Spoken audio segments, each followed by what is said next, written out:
Acara ini dipersembahkan oleh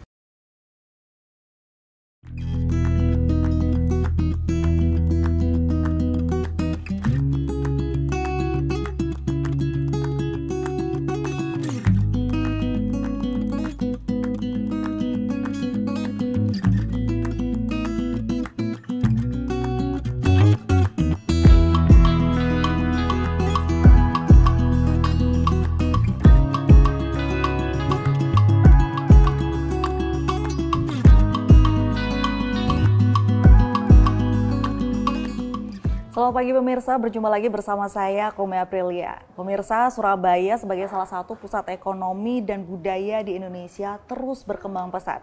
Namun seiring dengan pertumbuhan ini muncul tantangan yang perlu kita hadapi. Pembangunan yang berkelanjutan dan inklusif menjadi kunci agar semua lapisan masyarakat dapat merasakan manfaatnya. Bagaimana perkembangan aspek pembangunan di Surabaya, mulai dari infrastruktur, lingkungan, hingga peran masyarakat dalam mengawasi dan berkontribusi terhadap proses pembangunan. Saat ini saya sudah bersama dengan Ibu Ajeng Wirawati sebagai anggota DPRD Kota Surabaya. Selamat pagi Ibu. Pagi Mbak. Surabaya di tahun 2024 akhir, ya, menjelang 2025 ini Bu. Ini gimana Bu kondisi Surabaya saat ini Bu? Ya, Kota Surabaya ini sedang menghadapi tantangan panas ini. betul ini panasnya luar biasa ini. Jadi jangan sampai membuat warga Kota Surabaya juga emosi juga ya. Iya. Tapi kalau kita bicara tentang perkembangan Kota Surabaya, sebenarnya visi dan misi DPRD kebetulan kan anggotanya baru ya Bu ya, nggak semua baru sih ya. Cuma kan barusan terbentuk kemarin tuh. Ya.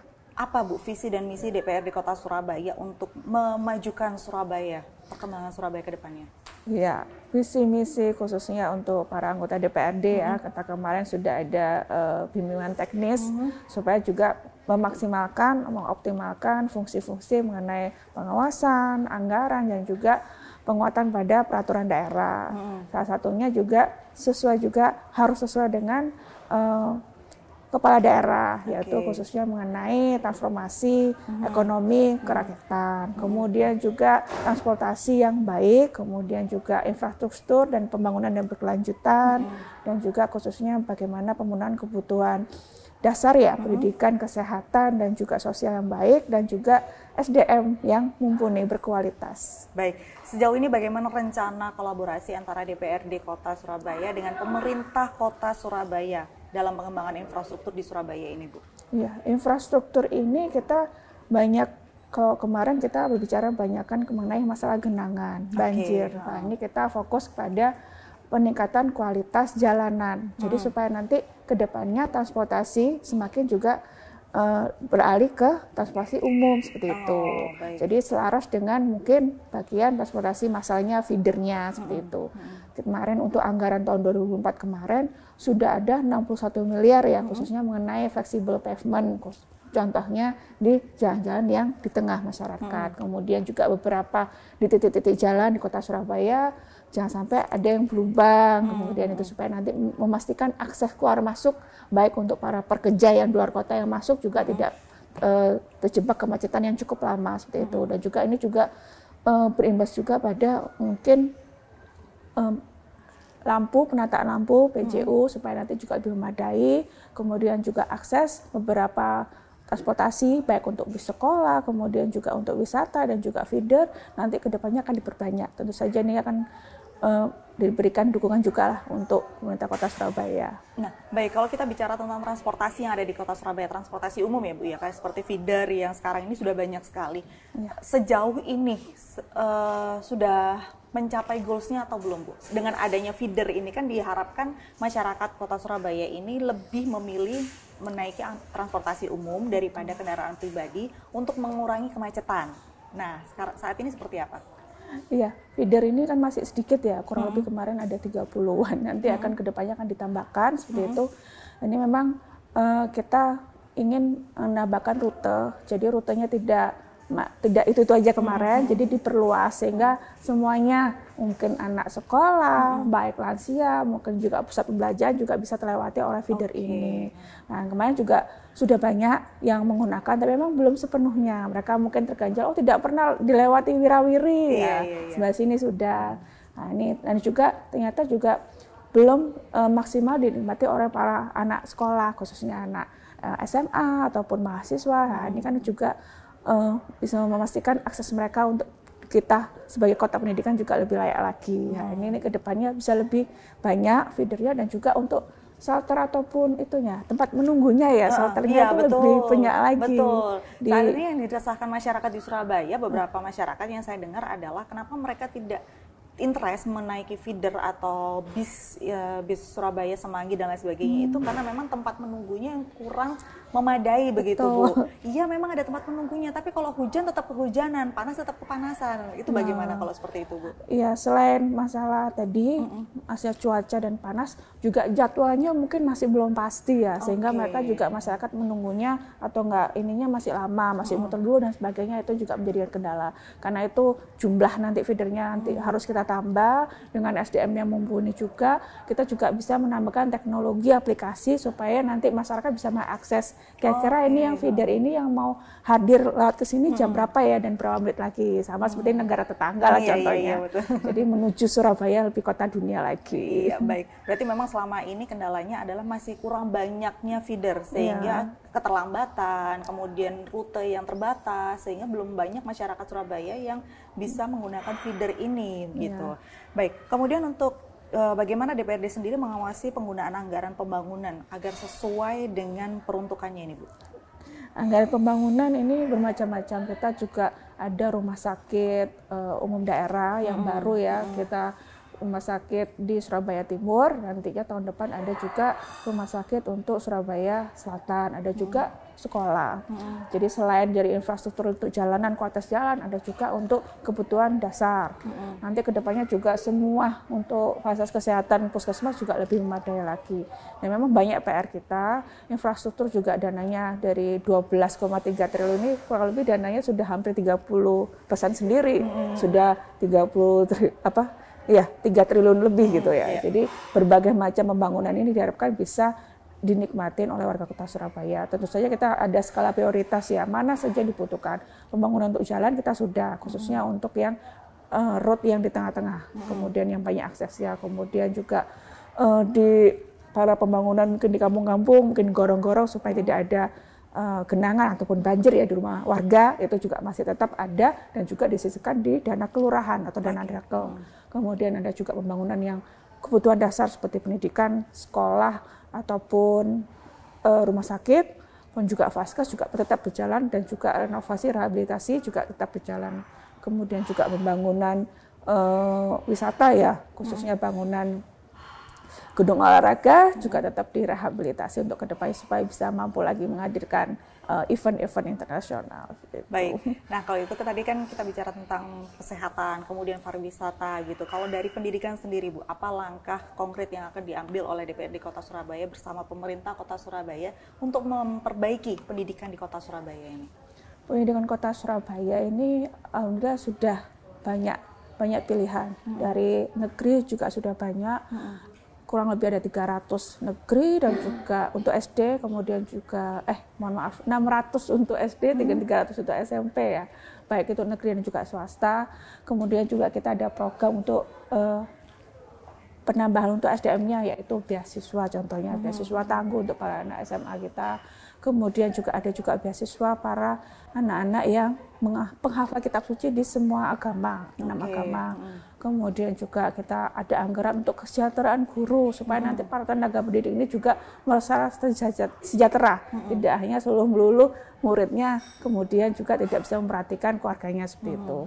Kemudian juga ada di perkampungan yang terbaru yaitu adanya Balai Sinau ya, kemarin masih ada juga sekarang, sehingga anak-anak yang mungkin sekolahnya sudah selesai, kemudian di rumah mungkin tidak ada orang tua ya, mungkin orang tua yang sibuk, bisa dialihkan ke Balai Sinau. Jadi supaya nanti tidak terjebak pada kasus penyimpangan sosial yang ada di perkampungan di Kota Surabaya. Sebenarnya banyak sekali sih inovasi yang tentu saja dilakukan oleh Dinas Pendidikan dan juga Dinas Perlindungan Anak dan juga Dinas Sosial supaya menampung minat dan bakat anak-anak khususnya di dunia pendidikan. Kita juga meminta para mahasiswa yang ada di Kota Surabaya ini supaya juga ikut membantu gotong royong untuk meningkatkan pendidikan generasi muda ini dengan ikut berkontribusi pada Balai Sinau, kemudian juga Karang Taruna dan sebagainya.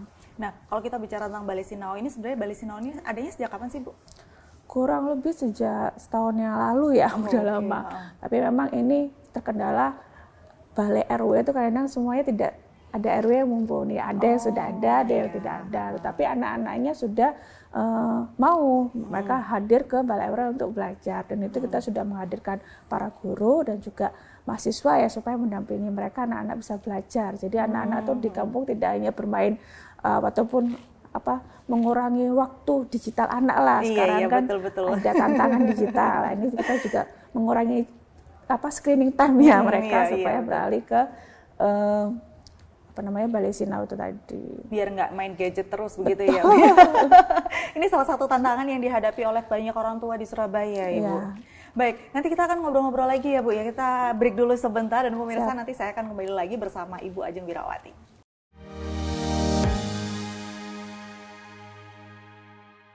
Baik pemirsa, kembali lagi bersama saya Kome Aprilia dan juga Ibu Ajeng Wirawati. Ibu, kalau kita bicara tentang gadget nih ya, anak-anak zaman sekarang ini memang sudah eranya digital, Ibu. Tapi bagaimana dengan perkembangan digital ini saat ini agar teknologi informasi ini dapat diintegrasikan dalam pembangunan kota Surabaya, Ibu? Iya, tantangan digital untuk anak ini memang sebagai generasi alfa ya, mereka juga lebih aware untuk pemanfaatan gadget gitu. Sehingga memang perlu sekali untuk pemerintah kota Surabaya segera membuat aplikasi-aplikasi yang memang bisa teraplikasikan dan juga bisa dimanfaatkan oleh para generasi muda kita. Sehingga memang bertolak belakang sebenarnya. Kalau kita kemarin itu ada permasalahan KSH yang tidak mau pakai aplikasi, tapi ternyata untuk kedepannya untuk pembangunan kota Surabaya, baik itu pembangunan, kemudian juga transportasi dan juga pendidikan sebagainya, harus banyak menggunakan untuk aplikasi. Nah, ini kedepannya seperti apa? Tentu saja kita meminta dari pemerintah kota lebih mengintegrasikan kepada penggunanya, baik untuk pendidikan. Nah, ini jangan sampai para anak-anak ini hanya sebagai konsumen saja, penerima saja. Kok bisa mereka ditantang ya untuk membuat tampilan untuk sekolahnya masing-masing sendiri. Perbanyak event-event mengenai digital di sekolahnya masing-masing sendiri. Kemudian juga tantangan lainnya, kita sekarang kan sedang banyak menggagas anti bullying ya.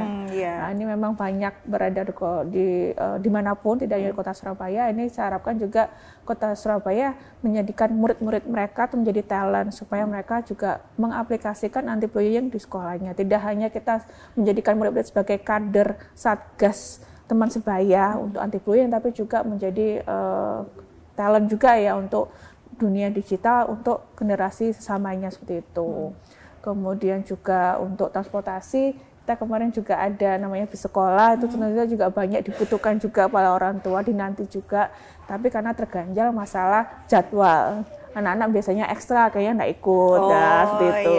Betul. Tapi kita inginnya memang meregenerasi angkutan umum yang dulunya bemo ini. Nanti kita ingin menambah bis sekolah lah supaya nanti benar-benar terintegrasi antara sekolah dan juga rumah. Ini memang sejalan dengan tema PPDB zonasi, mendekatkan rumah pada sekolah. Ini harusnya dibarengi dengan transportasi, tapi sampai sekarang kita masih belum terpenuhi. Saya harapkan ke depannya benar-benar bisa membantulah sarana prasarana akses untuk anak-anak sekolah. Baik, supaya ini program zonasi ini tidak hanya mendekatkan rumah dan sekolah aja ya Bu ya, tapi ada transportasinya, berarti kan memang jadi ini fungsinya adanya zonasi gitu. Karena memang agak sulit juga kemarin ya. Sangat sampai sekarang. Ini masih jadi masalah Bu kalau untuk zonasi ini di Surabaya. Iya, karena memang zonasinya kita kan sudah membagi dalam artian di sini di kecamatan ini ada 1 sekolah ataupun bahkan 4 sekolah, tapi ternyata tidak sesuai dengan kepadatan penduduknya. Iya, betul. Seperti itu. Ada juga kita tidak boleh menafik bahwa masih ada sekolah favorit di kota Surabaya. Dan ini menjadi PR juga untuk Dinas Pendidikan, harus memastikan sarana prasarana semuanya harus merata. Kalau memang satu ada komputer, semuanya sekolah harus minimal punya standar komputer. Jangan sampai ada satu sekolah yang tertinggal. jadi dibilang tidak favorit, jadi tidak mau masuk anaknya. Iya, betul. Baik, Ibu, selain tadi kita bicara soal transportasi dan kemacetan, sebenarnya kalau untuk kemacetan sendiri kan tidak melulu banyaknya volume kendaraan, Ibu. Tapi jalanan yang ujung-ujungnya tetap ke volume juga ya, Bu. Jadi jalannya kecil, yang lewat di situ banyak, akhirnya mengakibatkan kemacetan gitu. Nah, kemudian saat ini bagaimana usaha dari DPRD Kota Surabaya bersama dengan pemerintah Kota Surabaya untuk menanggulangi macet di Kota Surabaya, terutama Bu di pintu masuk Kota Surabaya. Gimana nih Bu? Ya ini pintu masuk Kota Surabaya memang kan banyak lalu lintas. Kayak kemarin kita dari Pak Eri sudah menggagas jalur luar seperti itu. Ini ada pembangunan dan ini memang mau tidak mau kita harus bersinergi dengan pemerintah provinsi dan juga pusat. Baik jalan tol, mungkin jalan tol tengah kota ataupun seperti apa. Dan ini kita tidak bisa sendirian. Sebagai anggaran kita juga harus meminta untuk pemerintah Kota Surabaya berkoordinasi dengan provinsi dan juga pusat. Karena memang segala anggaran untuk pembangunan infrastruktur untuk menghubungkan Kota Surabaya dan juga kota lainnya pasti kan juga bersama-sama seperti itu. Di samping kita sebagai pemerintah Kota Surabaya ingin mewujudkan transportasi yang baik. Jangan sampai ada parkir juga. Nanti kalau jalannya sudah bagus, udah pavement semua, tapi ternyata parkirnya masih merajalela, liar begitu liar tanpa adanya satgas ataupun penindak tegasnya seperti itu atau banyak hal lah. Baik, kalau kita bicara soal parkir liar, sebenarnya kan di tahun 2024 pertengahan kemarin itu sudah sempat ada program untuk merapikan, menertibkan parkir-parkir liar ini. Saat ini bagaimana kemajuannya, Ibu? Jadi kita kemarin menetapkan parkir ini untuk mengatasi kebocoran PAD ataupun pendapatan asli daerah ini supaya benar-benar bisa dirasakan oleh warga Kota Surabaya, bukan warga-warga yang seperti itu. Ini jelas jika kemarin dari beberapa daerah mengusulkan barcode jadi pakai barcode aja sistem ataupun sistem parkir berlangganan, tapi tentu saja ini harus berkomunikasi banyak pihak. Ini saya harapkan nanti ke depannya dinas yang menaungi bisa memberikan wadah kan bisa dipilah-pilah. Kita mungkin ada pusat-pusat harusnya bisa dipilah, berkomunikasi dengan para camatnya atau lurahnya supaya bisa membagi mana sih yang sulit atau bagaimana. Nah, supaya nanti ada jalan, jangan sampai kita sudah modern baik secara teknologi ataupun transportasi sudah ada, tapi parkirnya masih belum. Betul, bahkan jadi wisata asing pun yang mau main ke kita jadinya bingung juga. Itu. Baik, nah kita ke pariwisatanya sekarang ya Bu ya. Bagaimana usaha dari DPRD untuk mengembangkan sektor pariwisata di Kota Surabaya? Yang kita tahu pariwisata di Kota Surabaya ini kan sangat minim sekali, Ibu. Bagaimana ini, Bu? Ya, Kota Surabaya ini kan memang sangat jarang, tidak ada untuk wisata alamnya mungkin hanya di Kenjeran saja betul. Sehingga kita kemarin sudah mengadakan adanya Kota Lama. Kota Lama ini kita mengingatkan lagi sebagai kota pahlawan ini harus bisa mengingatkan kita akan sejarah. Baik sejarah untuk rumah, kemudian juga cagar budaya yang lain. Ini kita juga meningkatkan akses untuk orang-orang bisa menikmati wisata di wilayah Kota Lama dan juga masalah sejarah juga, mungkin sejarah kemerdekaan. Ada juga kita sektor agama seperti itu. Ini kita juga mengupayakan supaya direkayasa lagi supaya para wisatawan tuh bisa menikmati. Karena ini memang tidak sepenuhnya dari milik Kota Surabaya, ada juga memang sebagian dari provinsi seperti itu.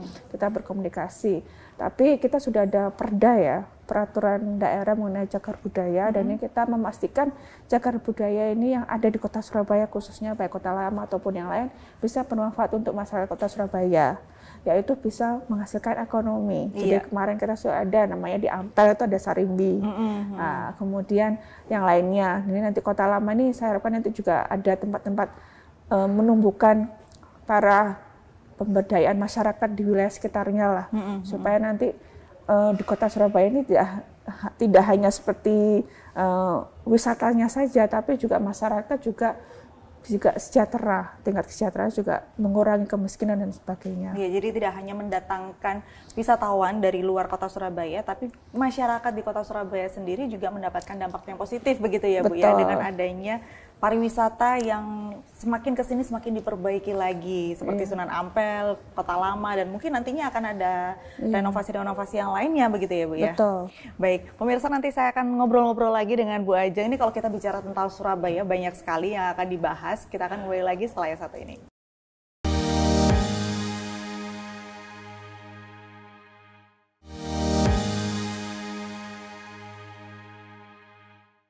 Baik pemirsa, masih bersama saya dan juga Ibu Ajeng, dan kita akan bicara lebih banyak lagi tentang Surabaya. Ibu, sebenarnya saat ini upaya DPRD untuk menjaga lingkungan hidup selama proses pembangunan ini bagaimana Ibu? Ya, lingkungan hidup untuk kota Surabaya memang sangat tantangan ya, karena kita memang banyak transportasinya, sehingga bahkan kemarin jangan sampai kita menjadi udara yang kualitasnya buruk. Padahal kita juga banyak anak-anak kecilnya, sehingga dari pemerintah kota Surabaya kita minta dari DPRD untuk tetap memberikan anggaran untuk taman-taman kota.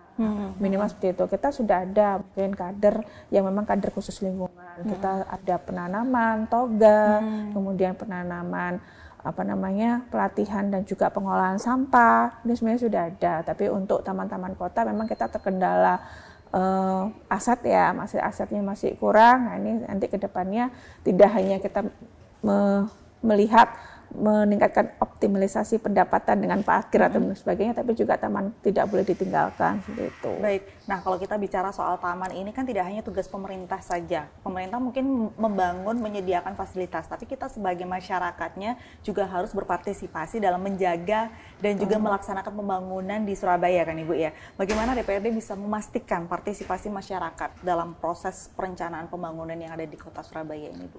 Ya, di kota Surabaya ini sudah berjalan musrembang dan musrembangkel, musrembang kecamatan ya, supaya nanti para tokoh masyarakat diundang supaya ikut merencanakan pembangunan setahun ke depan. Jadi itu sudah rutin setiap akhir tahun ya, kurang lebih nanti bulan Desember ataupun November. Kita memanggil semua tokoh masyarakat, baik skala tokoh RT, RW, bahkan Karang Taruna, ibu-ibu PKK, dan juga KSH, dan juga para yayasan setempat yang mengurusi sosial, mungkin yatim piatu dan sebagainya, pendidikan, supaya nanti berkomunikasi apa yang diperlukan untuk warga sekitarnya. Jadi setiap kelurahan ini ada namanya dana kelurahan. Nah, di dana kelurahan ini secara APBD ialah 5% dari APBD. Jadi kurang lebih ada 600 miliar ya, sehingga nanti tersebar di 154 kelurahan. Baik, selama proses pembangunan di kota Surabaya dari segi aspek manapun ya Bu ya, apa sih Bu tantangan terbesar yang dihadapi oleh DPRD Kota Surabaya ini Bu? Ya, tantangan terbesar tentu saja kita melakukan sosialisasi kepada masyarakat. Masyarakat di sini kan banyak budaya, kemudian juga banyak golongan, sehingga banyak benturan kepentingan juga. Dalam artian kita ingin memprioritaskan, contohnya, di sini ada jalan yang belum pernah tersentuh, belum pernah yang dibenarkan oleh pemerintah kota. Ini kita mengupayakan, tapi ternyata terganjal, ada beberapa warga yang tidak setuju. Iya, karena mungkin asetnya kena seperti itu, sehingga masalah itu kan perlu diskusi. Padahal kita setiap tahun harus berjalan perencanaannya. Dan ini satu kelurahan ada yang banyak RW, ada yang hanya beberapa RW. Nah, dari beberapa RW ada beberapa RT, sehingga tidak bisa serta-merta adil semuanya, nggak bisa dibagi rata 200 juta semuanya, tidak bisa. Sehingga memang butuh diskusi dan juga sosialisasi ya, mana sih yang prioritas dari visi kota Surabaya, mana visi dari masyarakat khususnya dari para dewan dan lainnya sesuai dengan menjembatani dengan visi kota seperti apa. Ini memang butuh komunikasi.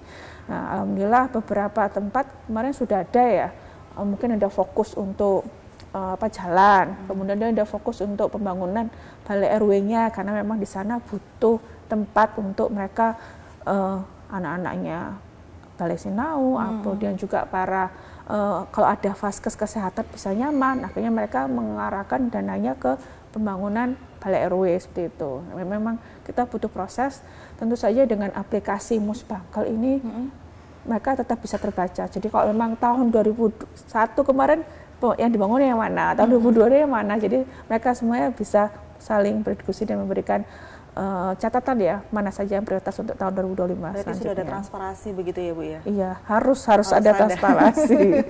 Baik, kemudian bagaimana DPRD bisa menjamin pembangunan di Kota Surabaya ini tidak merugikan masyarakat lokal Ibu? Baik itu pariwisata, jalan, apapun itu. Ya, segala pembangunan harus wajib bermanfaat untuk warga Kota Surabaya. Iya. Jika itu tidak bermanfaat, bahkan merugikan, tentu saja dari DPRD Kota Surabaya akan menolak. Salah satunya ya proyek nasional seperti itu. Ya, jadi kita memastikan segala rencana pembangunan, baik rencana yang kecil atau yang besar, kita harus ada masukan dari para akademisi ataupun tenaga ahli, supaya tidak merugikan. Kalau memang ada pembangunan, mungkin bangunan korong-korong selebihnya tidak merugikan wilayah lainnya, tidak membuat mungkin banjir di wilayah lainnya, supaya kita tidak berulang kali melakukan pembangunan yang itu saja, seperti yang mungkin yang dulu pernah dirasakan. Ini habis bangun lagi, ternyata nggak sesuai, gorong-gorongnya kurang besar, kurang lebar, seperti itu. Atau enggak di sini tidak ada alurannya ke wilayah sungai, padahal yang dekat gitu. Nah, ini memang merugikan kan, merugikan, akhirnya APBD kita menjadi sia-sia, tidak bermanfaat. Ya, itu saja menjadi tanggung jawab dari DPRD dan juga pemerintah kota untuk evaluasi ke depannya lagi supaya lebih baik lagi. Gitu ya Bu, jadi akan ada selalu evaluasi begitu ya Bu ya? Supaya nggak sia-sia, kan akhirnya kalau sia-sia APBD-nya bengkak dong, 2 kali kerja kan? Iya, jadi kan mungkin kita sudah kemarin mengadakan infrastruktur sekian gitu ya di sini, tapi ternyata yang acara pendidikan akhirnya terbengkalai. Anak-anak kemarin yang mungkin masih belum nyaman, pengadaan komputernya masih belum, itu kan jadi PR juga. Semua adalah tanggung jawab APBD Kota Surabaya, semuanya kan uang dari warga Kota Surabaya yang harus dimanfaatkan kita secara bertanggung jawab, akuntabilitas dan transparansi harus tetap dikedepankan. Baik, dalam waktu dekat pembangunan apa yang akan dilakukan oleh Kota Surabaya ini Bu? Kita kemarin dari pembahasan rencana jangka panjang ya, tahun 2025 ini kita rencanakan ada pembangunan rumah sakit, yaitu Rumah Sakit Surabaya Timur kemarin, walaupun sekarang belum diresmikan. Ini juga ada pembangunan Rumah Sakit Surabaya Selatan yang ada di Karangpilang. Nah, ini diharapkan nanti ke depannya tidak hanya memenuhi kebutuhan warga Kota Surabaya dalam untuk mengatasi kesakitannya, tapi juga peningkatan PAD untuk Kota Surabaya. Kita ingin menjadi rujukan wisata kesehatan Kota Surabaya. Jadi untuk mungkin wilayah Indonesia Timur atau lainnya nanti bisa melakukan pengobatan ataupun meningkatkan kesehatannya di rumah sakit yang ada di Kota Surabaya. Itu kan hanya sebagai sekunder ya, tetap kita ke depannya harus bisa meningkatkan kesehatan Kota Surabaya. Jadi lebih terintegrasi, tidak ada penumpukan di rumah sakit umum daerah yang ada di Suwandi ataupun BDH. Kemudian juga ke depannya supaya mengimbangi zonasi, kita ingin adanya kepemerataan SMP, sehingga kemarin kita ingin menambahkan 5 SMP dan juga 1 SD. Ini memang sudah sesuai dengan tenaga ahli ya, dalam artian sudah ada kerangka akademisnya. Dan ini kita juga memastikan wilayahnya ini tidak memberatkan APBD Kota Surabaya. Jadi sudah ada aset-aset yang mungkin sudah tukar guling ataupun sudah dipunyai oleh pemerintah Kota Surabaya. Intinya kita tidak boleh membebani terlalu banyak, tapi juga sangat bermanfaat untuk Kota Surabaya. Baik Ibu, semoga nanti ke depannya apa yang dilakukan oleh DPRD Kota Surabaya bersama dengan pemerintah Kota Surabaya ini benar-benar membawa dampak baik untuk masyarakat Kota Surabaya Bu ya, terutama di bidang kesehatan dan juga pendidikan yang menjadi mungkin masalah utama di Kota Surabaya. Baik Ibu, terima kasih waktunya. Dan pemirsa, itulah tadi perbincangan saya bersama dengan Ibu Ajeng Wirawati. Kita bicara tentang Surabaya yang sangat luas sekali, dan semoga kedepannya ini akan ada kolaborasi antara DPRD, pemerintah dan juga pihak swasta dalam pembangunan Kota Surabaya agar lebih baik lagi. Terima kasih Ibu atas waktunya. Sama-sama, terima kasih.